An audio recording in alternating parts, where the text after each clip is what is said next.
Welcome to TOC Tuesdays with Jenna, aka the Muscle Mommy. And Brit Inez at Brit Inez Rand. and Vannesa at That Girl Squats or at trail.of.champions.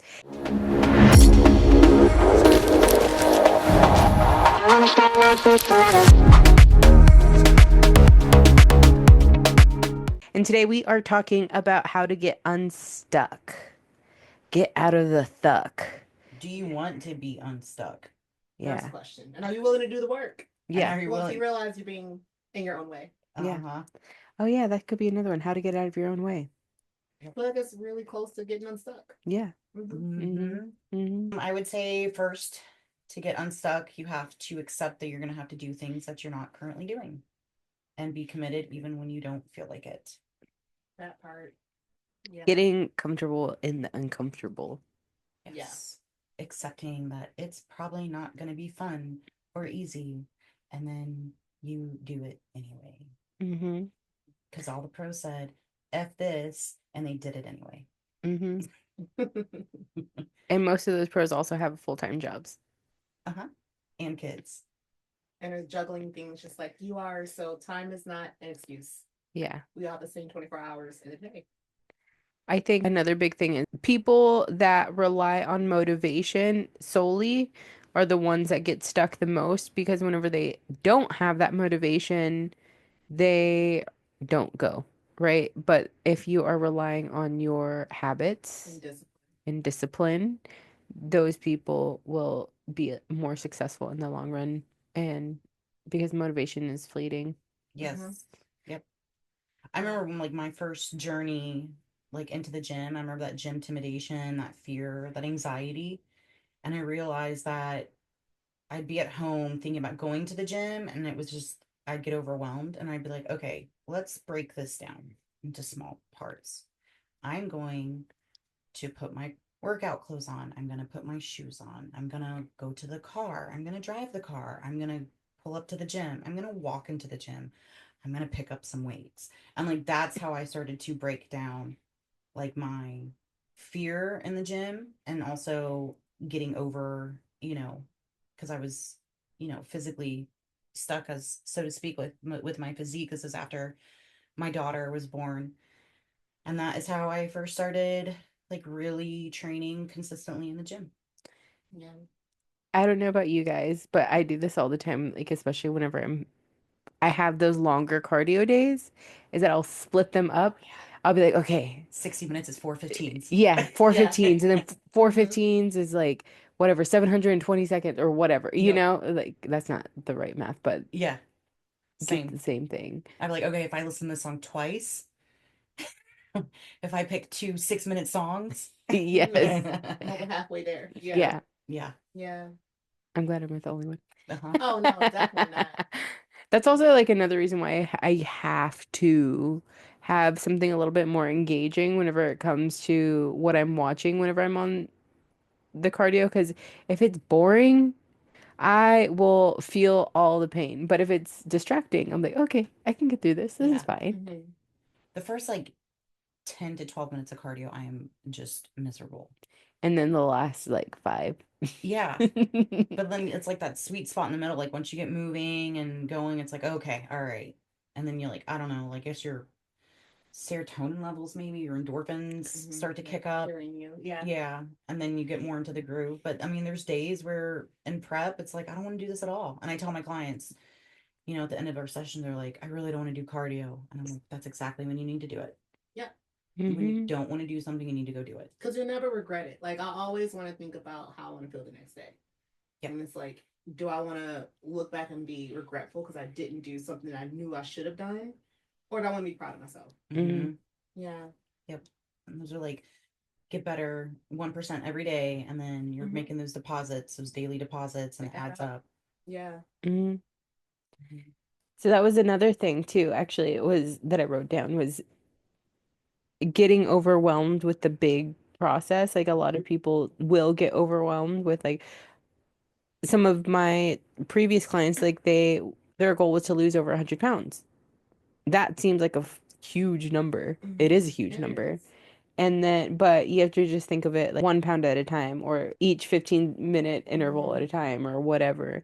And so whenever you start breaking those down, that's how you're going to be Yeah. more successful and get unstuck. Yeah, well, don't focus on the end goal, focus on your daily tasks. Mm-hmm. Yeah. Because if you do your daily tasks, you are eventually going to get to that end goal. Mm-hmm. But I think a big part of that is you have to stop comparing yourself to other people Mm-hmm. because you get really You can, unmotivated or feeling like, oh, it's not really working because you're comparing yourself to someone's like chapter 27 and here you are just getting started and you feel like you're you're never like in going to the get there. interlude. Yeah, like you're never going to get forward. there. Yeah. Right. So I think like stopping the comparison game, which is easier said than done, Mm-hmm. but that's going to be a huge game changer for you because then you'll feel like your process is your process. Yeah. Yeah. And that's like another thing too, is that people will get stuck because they start overthinking or going towards that perfectionism that isn't actually real. No one's So, perfect. yeah, no one's perfect. We're all human. We all make mistakes. Yep. Everybody has those days. Mhm. Everybody makes mistakes. Isn't that like a Hannah Montana song? That was not really It just makes me think of the what you mean or Oh the yeah, oh the yeah, Cards yeah, Against yeah. The Humanity. card, yeah, both. We played both of those. mm, Mm, that was something that like Eli struggled with a lot, is that he would put so much pressure on himself of being, I need to do it this way and this and this and this and this, and then he goes into a spiral, and then he gets angry, and then he doesn't want to do it anymore, and then he hates it, and then it's like, dude, just listen and do one thing at a time. yeah. We're not perfect. It's okay. Good thing is you have a great metabolism and you also have testosterone, so Yeah. You're you, gonna be you fine will be today. fine. You're gonna be fine. Yeah. People also have to be patient as well. I feel Hmm. like everyone wants what they wanted yesterday at noon. Yeah. Like no one wants to kind of wait it out any longer to put in the work to get wherever they want to get to eventually. And that is going to keep you consistently looking for other things to get you there faster when you just needed to be consistent with the things that you started with. Yeah. Hmm. Yeah. And that also goes into that all or nothing like mentality of like well, I had this one cookie, so might as well have a cheat meal. Oh, well, I had that one cheat meal, so might as well have a cheat day. And then that turns into a I'll just start week. Monday. Yeah. I'll just start next Mhm. month. Yeah. Yeah. Yeah. You don't need that all or nothing mentality. You can have that cookie and then just go about your Resume. business. Yep. Go Yeah. about your business. Yeah. Absolutely. So, whenever you do find yourselves in those things, like how would you suggest people moving forward? Keep for me, because I've struggled with that a lot, like emotional eating, like binging, all those things I've had to work through. Just keep putting one foot in front of the other because I think what I used to do is I would kind of stop myself from moving forward because I'm like, well, I already messed it up. So Hmm. what's the point? Or you can't really do this. But I'm like, no, just kind of like what you're saying, like keep moving. Just go do the next thing. Whatever the next thing is that you're supposed to go do that and don't kind of live in the whatever you just did that you probably shouldn't have done. And it'll just keep you going. And then eventually you'll get that momentum back and you'll just keep going. Hmm. Yeah, and I would say like I hear a lot of girls like posing. They'll be like, "Oh my gosh, I see so and so, and they look so good, and I can't do that." And I'm like, just be where you're at. Like, start here. Mm-hmm. Let's not look at that. Like, let's just get better at where you're at and hone in on this and improving yourself. Because if you're constantly like doing the comparison game or you're comparing yourself to other people, like, that's not going to ever do you justice. Hmm. Like, just focus on what you can control. And right now, it's like, yeah, you're not going to look like an Olympian. You're an amateur. Like, you literally, this is your first show. Like, this is your second time posing. Like, that's reality. You are not going to look like these Olympians. It's going to take you time. Even some of these Olympians, everybody at any stage of the game is always looking to improve and become Hmm. better. So even the ones that you do look at, like those Olympians are going, I need to improve. I need to improve. I need to do better. Like it never ends. So like instead of focusing on what other people are doing and how they look, focus on what you're doing and how you look. Are you controlling everything that you can to be better? Yep. Yeah. Are you making sure that your measurements are correct. Or are you giving yourself like a little bit of extra sauce or a little bit of extra peanut butter in each of those spoonfuls? Because you know what?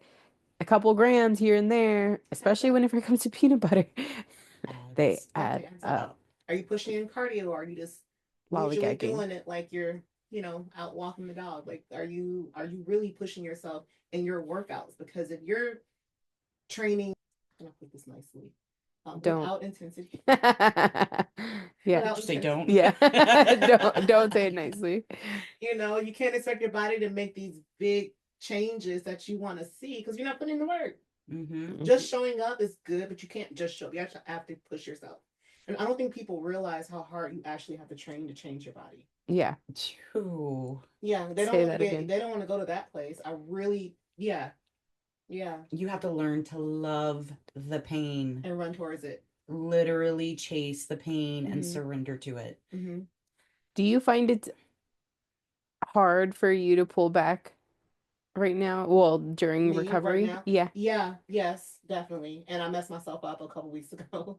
Because your Um, mind's like, I need to go. my mind was like, I got the green light. But my body. Yeah. My body's like, we can do this. We're back in it to win it. And I messed up my body so bad. I had like my quads were inflamed for like 5 days. Like it was bad. I haven't had soreness like that in a long, long time. Like, aren't you paying attention to your heart rate and stuff too? You should be. Yeah. Not during that session, I didn't. Yeah. I was just like, it'll come back down. It'll Yeah. come back down. But I totally didn't. And I mean, I paid for it. But Yeah. yeah, I was just so hungry to get back to it. And I just kind of like what we talked about. I'm like, I know the level I need to be at. And I was just so ready to get there. I know you said to ease in. Everyone said, ease back in. So I'm like, okay, yeah, I hear you. But I was La just la ready. la la. Yep. Right, right. Yeah, Yeah. yeah, yeah. And I Yep. just did it. And Your body will humble you. it did. It'll Oh, be it like, did. nope. Yeah, it was like, hey, how about we pull back a little bit? I'm like, okay, how about we do that? So yeah, it's been a balancing act. It's been kind of tough. Yeah. And that's like even when you're recovering from like sickness too. Yeah. You know, I have clients that are like, oh, I don't feel good. I want to still come in. And I'm like, no. Like, if Mm-mm. first of all, like health for other people, like I work in a gym that has a lot of competitors. When we get into prep, our immune system gets weakened. So while you, as like a lifestyle client, say some of my clients are just lifestyle and they get sick, it's like, I get it, but like you're bringing that and exposing that to these competitors that we cannot afford to get sick. So if you are sick, please stay home. But secondly, you know, when you're coming back from an illness, you know, I feel like as we get older, we have a harder time recovering from sickness. Mhm. Like it kind of lingers. Mhm. Like I feel like when we were kids, it was like, okay, I'm done being sick, and you're out running around, and Yeah, the next day. yeah, you're Like nothing fine. ever happened. But like Yeah. as you get a little bit older, I feel like your body's just like it kind of hangs out a little bit longer. And maybe that's just like my immune system. So I'm not gonna neglect that as a possibility. But even from illness, it's like when you come back, like ease back into it. Like take your time because muscle memory is a real thing. You're not gonna lose, you know, a credible amount of muscle, or you're not gonna gain a lot of fat if you were being like, you know, reasonable during that. Intentional. Yeah, with those couple days of being sick. But also I'm somebody like when you're sick, like, you know, have your soup or whatever. That's just gonna it's if it's gonna allow you to get some calories in versus none. Mm-hmm. Right? Because like I don't know about y'all, but when I'm sick, it's like I don't want to eat chicken and I rice. don't. I can't. Like you can't even stomach the idea. No. It's like I would rather not eat. The same. But it's like, oh, a cup of soup and it's like not full of fat, you know, you're not like Broth based. broth, Yeah, you can make it too. yes. So, you know, just being mindful of things like that. Mhm. Other thing, other way that people find themselves getting stuck is by having bad influences around them. Yes. And to get unstuck is to actually find that supportive, which I know we kind of went into that this last episode, but Mhm. having supportive people, whether that's a coach or friends or the Friday Flow folks, which is coming up, and everything like that. So, Your relationships will keep you stuck and stagnant a lot more than you think they will. And you think like, oh, this person is controlling me, but like your mind will literally absorb other people's energy. So if you're around people who aren't chasing their goals, who are not pursuing anything and are just kind of complacent in life, you're going to have a really difficult time trying to go forward with anything, whether it's body related or financial, whatever. Mm-hmm. You talked about that as a study a couple of weeks ago, or Yeah. it was like one of our first episodes. Yeah. Your brain actually, like, you start to mold yourself after the people you're around. Mm-hmm. So, like, if you're around people that are chasing higher stuff and, you know, going after their goals without, for instance, if you're in corporate world and you're carrying around your gallon of water and you have your meals at these Christmas parties and or whatever at events, and people are kind of like, oh, you can have a cookie, like, you're so skinny, you need to have, especially when you're deep in prep. Yeah, it's the last thing you want to hear. Oh, you can have a cookie, you can have one cookie, you need to eat a burger. And it's like, this is where, I think being assertive, and a lot of people can misconceive that as being bitchy. It's like, I'm not. I'm being direct. I know I can have a cookie. I know I can have that piece of pizza, but I'm choosing not to because I'm more dedicated to my goals. Yeah. So if you're around all these people that are like, "Oh, you can have this or you can do this or it's just one," like, eventually you're going to cave. Yeah. Yeah. Eventually you will, unless, you assert yourself and you go, "Hey, thank you. I appreciate you seeing that and recognizing that I do deserve it, but I can. I'm choosing not to." Yeah. That's how I like to word it, because that can't makes me feel like whenever I get into prep, like, if I haven't been eating peanut butter and I get into prep the next day and peanut butter is all of a sudden not on my diet, but I haven't even been eating it, I'll be like, I want peanut butter. Mm-hmm. It's a weird thing. Like, I want what I can't have. And I'm like, I haven't Yeah. even been eating peanut butter. It's my Yeah. second day of prep. And all of a sudden I want peanut butter. I'm like, no, no, no. Like, I can have that anytime I want. I am a grown adult. I can do whatever the hell I want. I'm choosing not to. Yes. I'm choosing not to. Because it's all about a matter of choices. It is.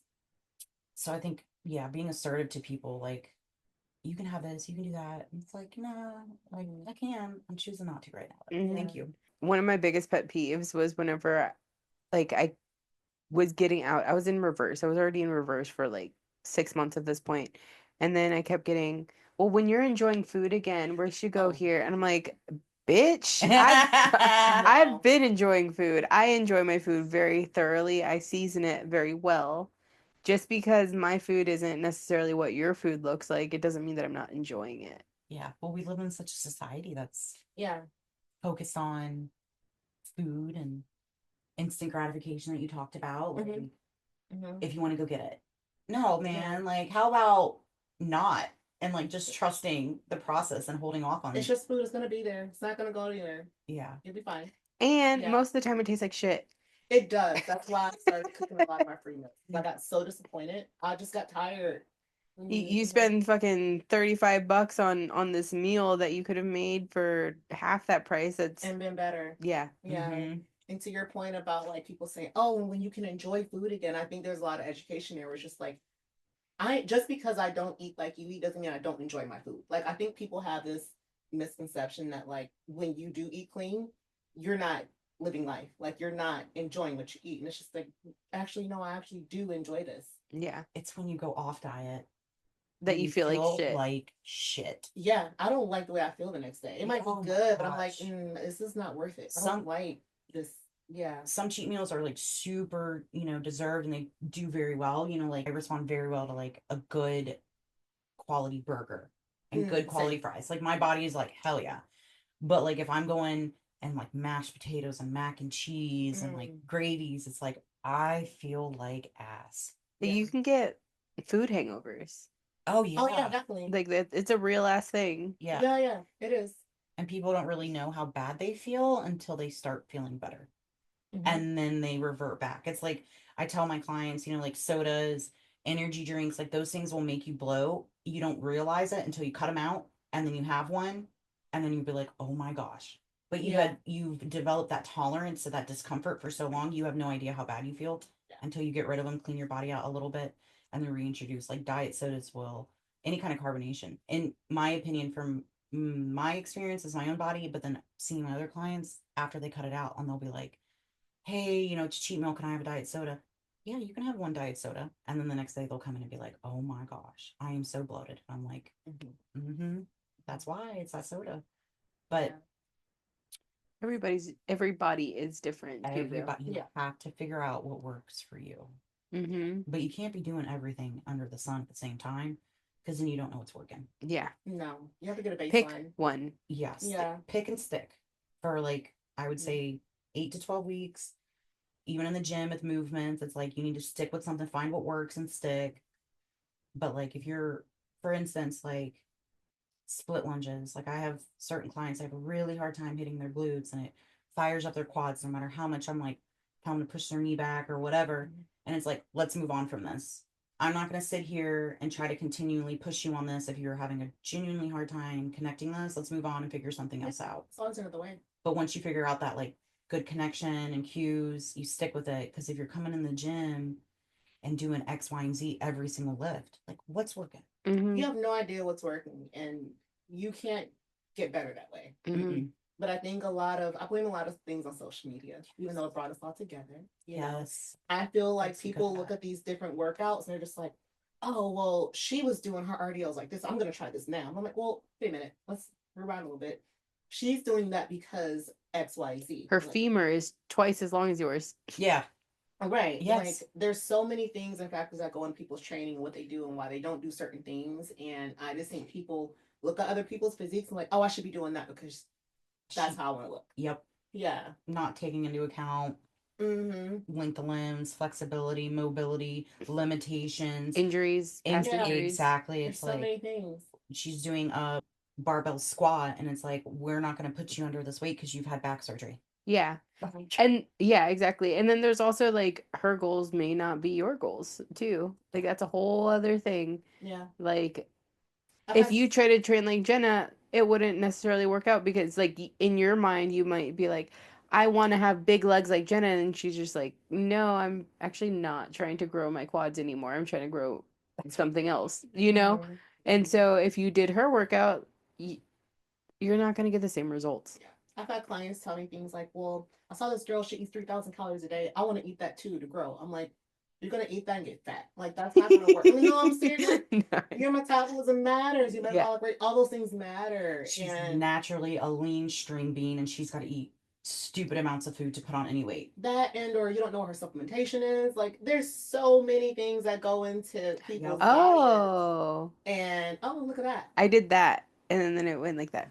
That's a big one that I've often got. Yeah, like it's tough. And so like I know certain coaches, like I can understand why certain coaches are like, I don't want you to be training with people. I don't want you to be doing things because it's like they understand that the person can spiral and get out of control. Do you get what I'm saying? Yes. And then they're doing everything under the sun and the coach is like, what have you been doing? How do I know what's, you know what I mean? Yeah. So the coach loses visibility. Yes. Be able to help. Yes. Which I've been in that situation and it sucks because it's like, I don't know how you want me to navigate this because you only come to me when something's wrong. Yeah. Yep. Hey, I've got clients right now. Like they train with me. Their coach doesn't know. And I say, hey, whenever you're ready, you need to tell the coach. But what I'm not going to condone is you not giving credit where credit's due. Yeah. So we've had that conversation. It's like, I'm not going to pressure you, but when the time comes, you need to speak up, like you need to own your voice and be like, this is what I'm doing.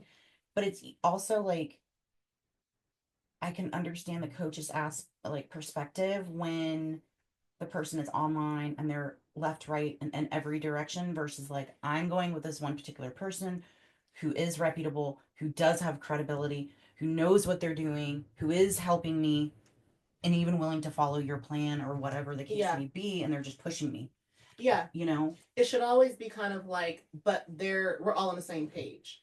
Not, hey, I'm just trying to go out and ask other people what I look like because I don't really trust what you're telling me, so I'm gonna go do this over there. Or that person's not giving you the answer I want. Exactly. So I'm looking for somebody to give me what I want. Yeah. Yeah. And that will keep you stuck. Yeah. So stuck. And spinning your wheels and probably more frustrated because you feel like you're trying to get all this good advice and you're not getting anywhere because there's always a million ways to skin a cat. Yeah. A million ways to eat an elephant.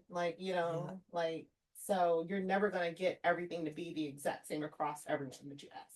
Yeah. Ever. Unless the two people that you're asking are on the same exact page and they have a plan built together. Right. But typically people who are like that are asking like 5 and 6 other people. I'm just giving examples, man. Yeah, yeah. No, I'm just saying. I mean, I've heard. No, I I've get heard it. all of those things, but yeah. I had a client come to me the other day and she goes, "Hey, like, would you be willing to follow a plan that my coach puts in place?" Absolutely. There's a hierarchy in my world. I am just the trainer.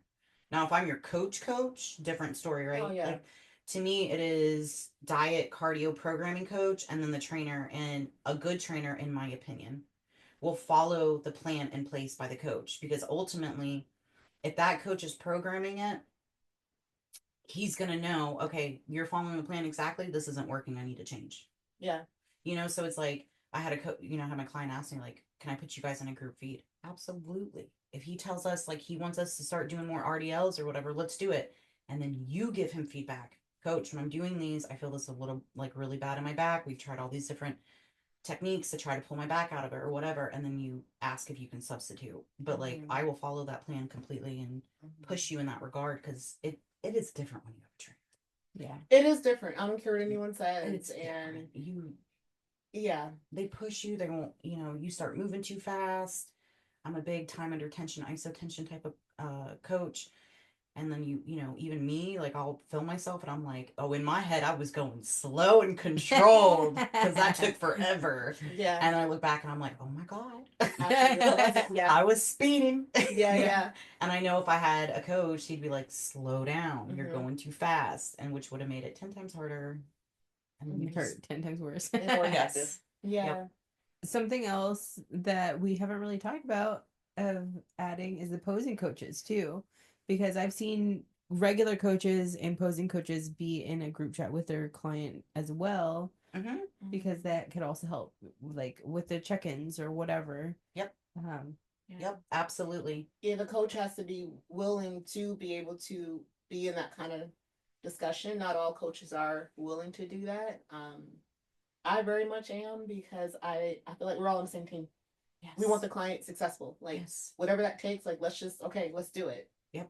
But I think sometimes there can be ego involved with some coaches and they don't necessarily want anyone else to like kind of touch their athlete. And I'm like, okay, well, okay. Yeah. Yep. And that gets a little bit possessive. Yeah, possessive. But always remember, no matter what, your coaches are a contractor. You're paying them. You can, if you really decide that you need to do XYZ, whatever, that makes you feel better, that makes you the most confident, that makes you feel the most sane or safe, you're the end all be all. Yeah. In that relationship. Yep. And a good coaching relationship has good communication. So you should be able to communicate that. And there should be a healthy discussion, not a debate. Yeah. Yeah. Or like somebody always just trying to be right. Or threatening to fire you as a client. Oh. That's ridiculous. Yeah. It's happened. We know a lot of people. It's happened. We know a lot of people that do that. Or been through that, which is wild to me. Yeah, and like it's so hard to like bring something to your coach's attention. Like I just did that with my coach. We were talking about shows. And after the conversation ended, I reflected on it and I'm going, okay, wait a minute. Like the best month for me to compete because my kids are gone for the month. So like I don't have to like worry about making arrangements for them. And so it is super smart and wise of me to capitalize on doing as many shows as possible, and the shows that he and I discussed were not. And so after I sat with that for a minute and thought about it, I brought it to his attention and I explained, hey, I understand where you're coming from, the reasons, but I also want to say like this month, like it's just super wise of me to like knock as many shows out as possible. And he was receptive. He said, okay, I'm good with that. Because you have to find that, that balance. Like I told him like, hey, I'm not by any means trying to direct you or like lead this, but like, this is my life. Like kids dealing a single mom trying to compete is real tough. So like and I don't have a lot of resources around me. Like people have their own lives. Like it's hard for me to like rely on people like, hey, I need to fly out on Wednesday. And so I need somebody to pick my kids up Wednesday from school, take care of them Wednesday night, take them to school Thursday, pick them up. You know what I mean? Yeah. Like, there's not many people that are willing to go above and beyond in that regard. And also, I'm a mom. I don't have a bunch of people that I fully trust to take Right, care of that's my that part kid. too. Yeah. You know what Yeah. I mean? Mhm. That doesn't mean I don't trust the people around me, but it's just like, that's like a super It's protective part different. of me. Yeah, of course, Yeah. as it should be. So, but my point is he was very receptive and he was like, yeah, let's do it. I don't have a problem with that. Yeah. So, which was super relieving because I need him to trust that I'm not trying to like maneuver or lead. He's my Yeah. coach, right? Mhm. But my lifestyle is what it is. So it felt good to feel safe. Exactly. And I think it's all in how you say it too, right? Like if you kind of go at it with, hey, I want to do XYZ because of this versus this is what I'm going to do. Like it's two totally different discussions at that point. You know what I mean? At that point, How you say stuff matters. oh my gosh, yes. It's not what you say, it's how you say it. Yeah. So true. Because no one should be talked at, whether it's coach, athlete, athlete, coach. Like don't we're all Boyfriend, grown. girlfriend, Yeah. Yeah. friends. Whatever the case may be. Yeah, don't talk at people. Like Yes. I will shut down real quick if you just start talking at me. I'm like, okay. Yeah. Then I'll be in my whole other land. Yep. Yeah. I have a problem with being like too direct.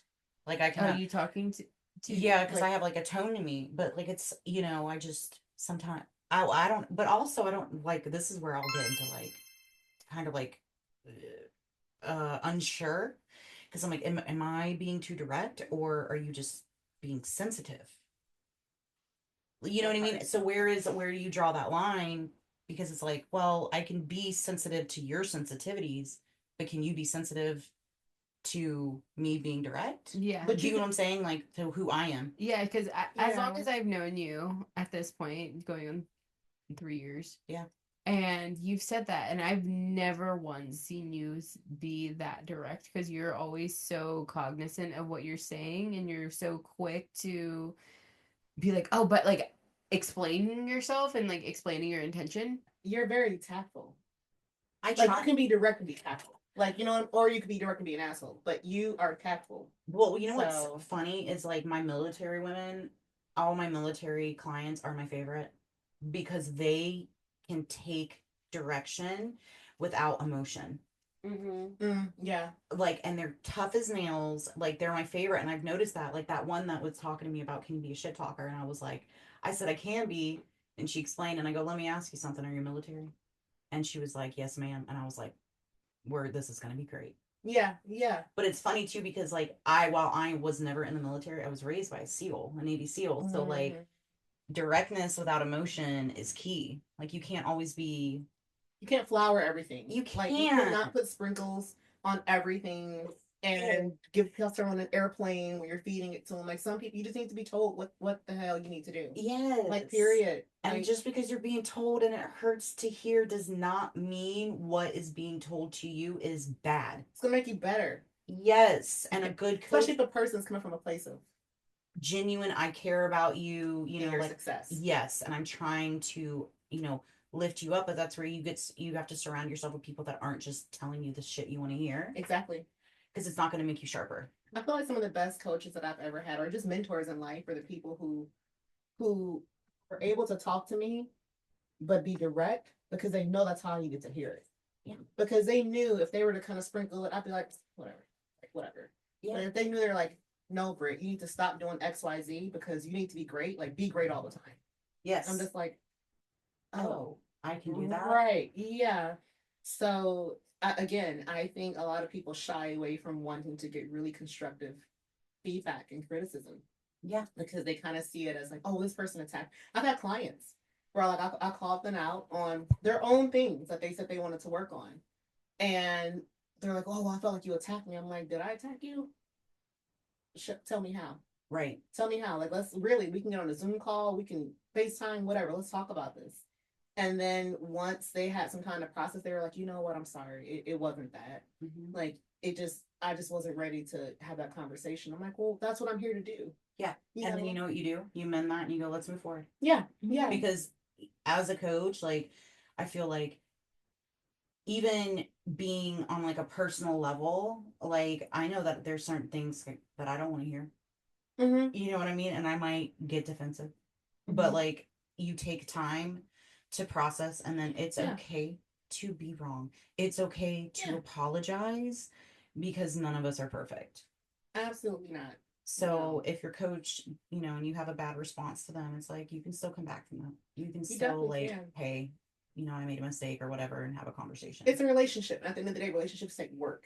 Any and all. And like, communication. Coach, whatever. And because there's so much that can be lost in not speaking, right? Is that you can have these assumptions. Like you can go and like, I say you and I go out, whatever, and you said something and I could have just like been stewing over it.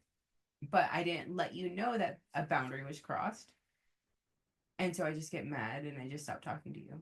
And I'm like, but that's not going to help anything. No.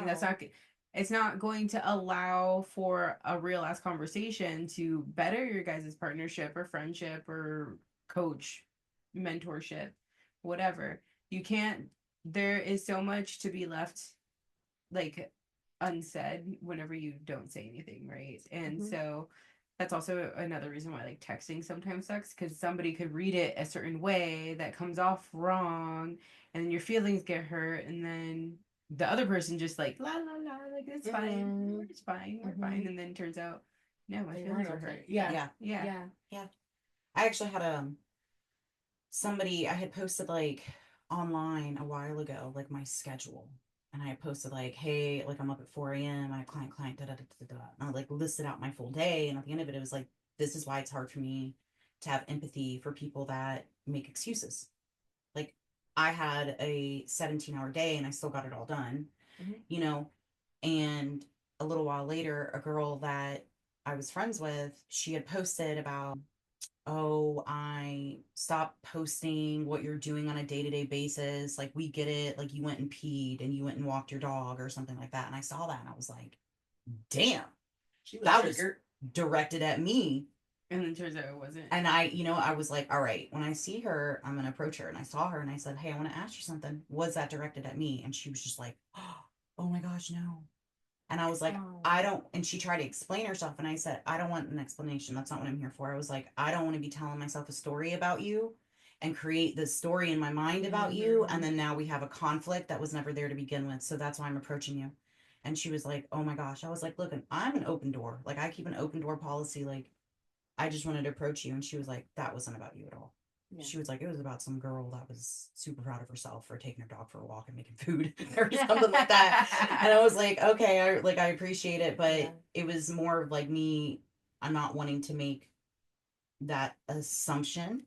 Yeah, now making an ass out of you and me. Yep. And so we cleared it up and everything was great. It's been fine ever since then. But it was like, if I just stuck to taking it personal, jumping to conclusions, it wasn't allowing me to be the best I could be, which is bringing it to the forefront and being like, hey, is this what happened? Am I perceiving this wrong? And it's like, yeah, you were. It's like, I'm so glad I asked, because otherwise I would have just been telling myself the story about you. Yeah. So have those hard conversations. Yeah. And on that note, we're going to end this episode. Next episode, we are going to answer some questions that you guys sent in, and also talking about how to make habits and how to break habits. Don't forget to hit that like and subscribe button. Drop us any more questions, comments, concerns, and follow us. The Muscle Mommy. And at Brit Inez Rand. We'll look at this. Vannesa, That Girl Squats, or at trail.of.champions. Until next time, we'll see you next time. Bye.